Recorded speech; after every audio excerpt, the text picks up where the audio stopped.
It's very important not to confuse image and identity. They're two different things. Who I am in my identity is not the same necessarily as the image that I'm projecting. They're aligned, but they're not identical. Image is a very important tool. The way one projects oneself, the way one appears to others is a very important tool to amplify one's identity, to communicate, to project one's identity.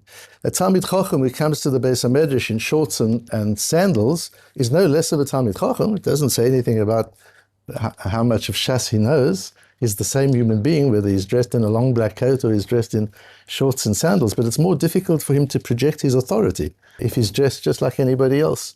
If a physician in a hospital, like in the Israeli hospitals, dresses no differently to the plumber and the porter and the janitor, then it doesn't mean he's less of a physician, doesn't take away from his knowledge and expertise as a physician, but it's harder for him to project who he is and how he's meant to be treated.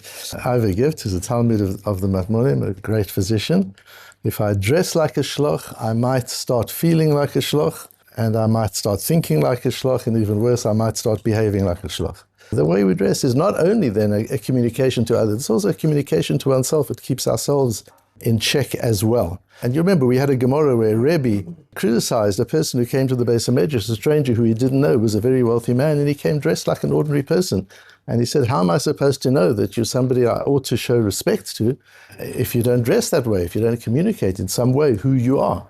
It takes a long time to get to know who's somebody else, but if one projects the right image, you're helping people understand right away who you are, and that's the value of image. What we have to be careful about is that we don't use image as a mask to hide who we really are and to deceive people.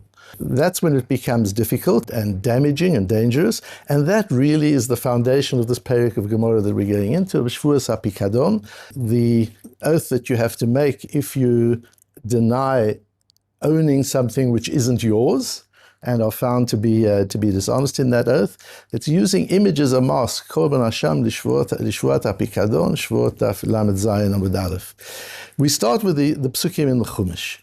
In Parashat Vayikra, Hashem says to Moshe, Nefesh ki techta u'ma'ala ma'al b'Hashem. If a person sins and does something terrible, deceitful to Hashem, what could that be? And how we think of what might that be? We're not talking about he didn't keep Shabbos, no, he denied owning an item which was given to him in trust, and when the owner claims it back, he says, I don't know what you're talking about, I don't have it. That's the ma'ala mal b'Hashem. Or b'tzumet yad, or b'gazol, or eshek, any form of where you have something that isn't yours and you deny having it. Or matzavi dan, the Torah goes on, vayakich dava Hashem v'shivit ha'gzela. It's called a gzela. You've stolen it if you're claiming ownership of something which isn't yours. You've got to return it and so on. And you've got to add another 20% onto that, and so on. I understand all that. And then the last two verses, Vet ashamo yavi la'Hashem, and you've got to bring a korban asham la'Hashem. Not just a korban for a shvuah sheker, not just because you you swore falsely, but there's a special korban asham, a guilt offering that you have to bring. And the Kohen will atone for this person in front of God, and he will be forgiven for this that he has done. As I learned this parasha, when we're learning a parasha of Chumash or a Mishnah or a piece of Gemara, it's important to try and identify your central question. What is really getting in the way of your understanding this piece of Chumash? And for me, when I learned this Chumash, it was, what has this got to do with God? I mean, I understand everything's got to do with God, but at the end of the day, this is between two people. We've been learning Parashas Nezikin all the time. A person damages another person, a person steals from another person, a person owes somebody money, there's an argument about contract. That's what we've been dealing with for months and months and months. It's not korbanot, you don't bring sacrifices, you sort it out in court and you rectify. So why here does this become such a big faith issue? Why does God get so involved that there's a korban, there's a special sacrifice, you've got to go to the Beis HaMikdash, the Kohen gets involved, he has to atone for you, even though you've paid back the money and another 20%. There's still a whole lot of Beit HaMikdash stuff. There's a lot of avodah that goes on as well. Why? Why is this different from other cases of Mominus? Reb Shimshon Raphael Hirsch explains, and it's so beautiful, we need to learn pieces of it inside. What is Uma'ala ma'al ba'Hashem min. Ma'al karov le'me'il. The word ma'al comes from the word me'il, which is a coat. Habeged ha'elyon shel ha'kohen ha'gadol, the outer garment that the kohen gadol wears. And the same as beged also has the word bagad. So you've got me'il and ma'al. Me'il is a coat, ma'al is you were deceitful. Beged is an item of clothing, bagad is robbery. הרי לנו כאן דוגמה מצוינת להיגיון harmony עליו מסוימת השורש המילים בלשון הקודש. You see how the Hebrew language works here and so on. And then he says, מעיל הוא הבגד העליון שלובש הכהן גדול, ומעילה היא הפרת אמונים בענייני קדושה וכהונה. This is translated from the German, but it's translated very beautifully. What me'ilo is you abuse the faith that people have put in you because of the outer garments you wear. Here you're using your image, you're dressing like a Talmid Chochem, you've got a long black coat and a big black hat and a long beard, so you look like a Talmid Chochem, and you use that to gain people's trust, and then you cheat people. As a result, that's me'ila. You have a cleric who's got his clerical clothes on and abuses children or women, and I'm not pointing a finger only at the Catholic Church. Unfortunately, it's in all religions, including our own. That people who are able to use their outer garments as ways of gaining trust and then abuse that trust, that is me'ila. If somebody puts their trust in me as a human being, you're a mensch. If I then abuse that trust, somebody assumes I'm a person of integrity by the way I present myself and by my profession, and I abuse that trust, I've shown that my image is just an outer garment. I look like a mensch to the outside, but it's only a mask. If I'm wearing Kohen garments or Talmid Chochem garments, one can assume that I have the spirit of a Kohen or a Talmid Chochem. I'm just wearing a mask. This is costume, it's fancy dress. This is not uniform.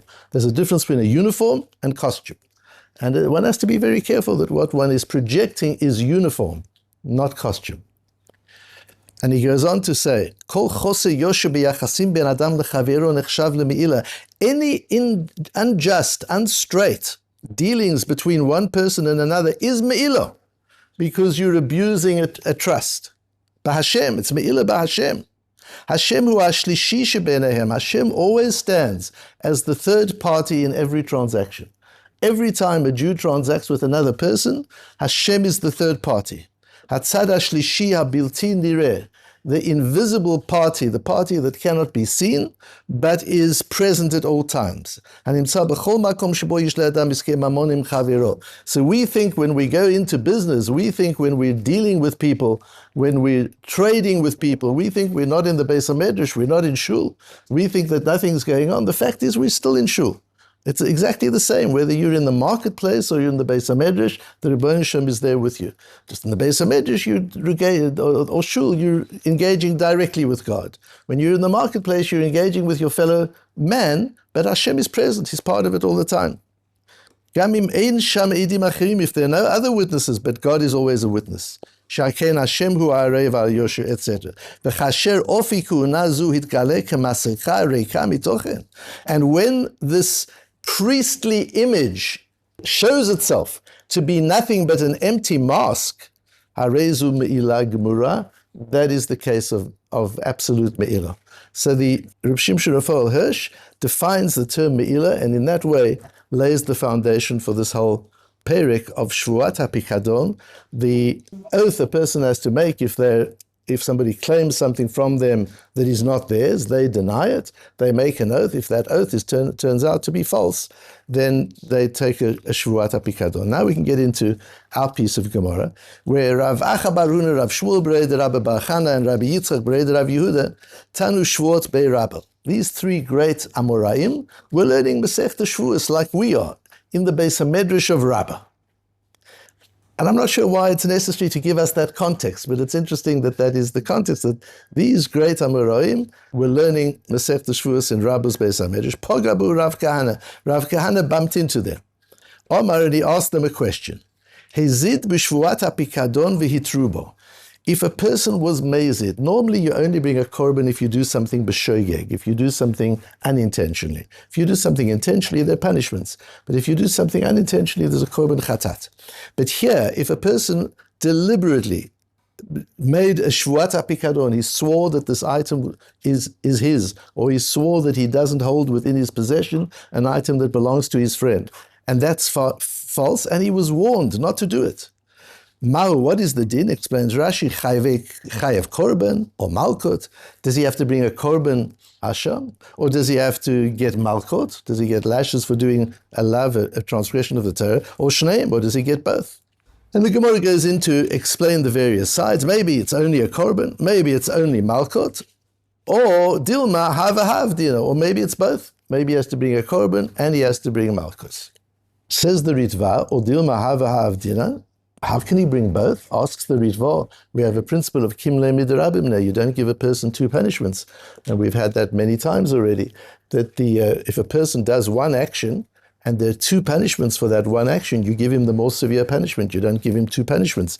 So here too, if he's guilty of something that needs malkot, he needs the lashes, and he has to bring a korban, it should be one, not both. Why do you bring two? Perush delegabi korban shehu legavoa lo darshinan vi atam b'chayvo shtei rishayot. Explains the Ritvo, the idea of kimle midrabine, which we learn in Ksuvas Daf Lamed Beis, the idea that from the Torah says, Kedei rishato, you punish the person for his wickedness, not his wickednesses. If a person's done one wrong, he gets one punishment. That's what the Gemara learns in Ksubas. But says the Ritvo, but this is legavo, this is not a punishment, this is a korban. So it's a completely different system. He gets a punish, he gets malchus for malchus, and he gets the korban for the korban. And that could well be based on Tosfos's view just a little bit earlier in Masechet Ksuvas on Daf Lamed. We have a Tosfos where Tosfos explains why kimnei midrabimine, this idea that you only give a person one punishment, not two, doesn't apply in the case of shoygeg de truma, where a person ate truma, a person who's not a kohen, ate truma by mistake. So there is an obligation to pay, and there's also there's a korban. There's an obligation to pay, and there's a question of malchus. Why isn't there kimle midrabine? Says Tosfos that lo shayach kimle midrabine lefotro mikapara. There's a difference between a punishment and a kapara. Although a punishment also atones, but a kapara, you don't deprive a person of a kapara because of a technical issue of kimle midrabine. If it's two punishments, you lighten the load of him. You say you only deserve one punishment, not two punishments. But if one of them is kapara, one of them is atonement, why would you say to the person, you can't have the atonement, you're just going to get the punishment? She has a right for atonement as well. I noticed in this phono, by the way, that the word kapara doesn't mean the wiping out of a sin. Yom Kippur, I suppose you would have to say, it doesn't mean wiping out of the sin, it means diminishing the impact of the sin. It makes it smaller, it covers it over. It doesn't necessarily wipe it out. And where there's a kapara, he's entitled to that kapara. So it would seem that we could say that this view of the Ritva, that here you've got a korban and you've got malchus, you've got lashes and a korban. Do we apply kimle midrabimine? Maybe not. Why not? Because the korban is legavoa. And Tosfos says in Ksubis that when it's a lekapara, when the purpose of the punishment is to atone, we don't deprive him of that atonement because of kimle midrabimine. So there are a few difficulties on that. Firstly, that's not what the Ritva says. He says the legabi korban, he doesn't say shehu lekapara. He says shehu legavoa. So he seems to be saying something a little bit different. Secondly, what's the other views? The Gemara goes through three possibilities. Maybe only malkot, maybe only korban, and maybe both.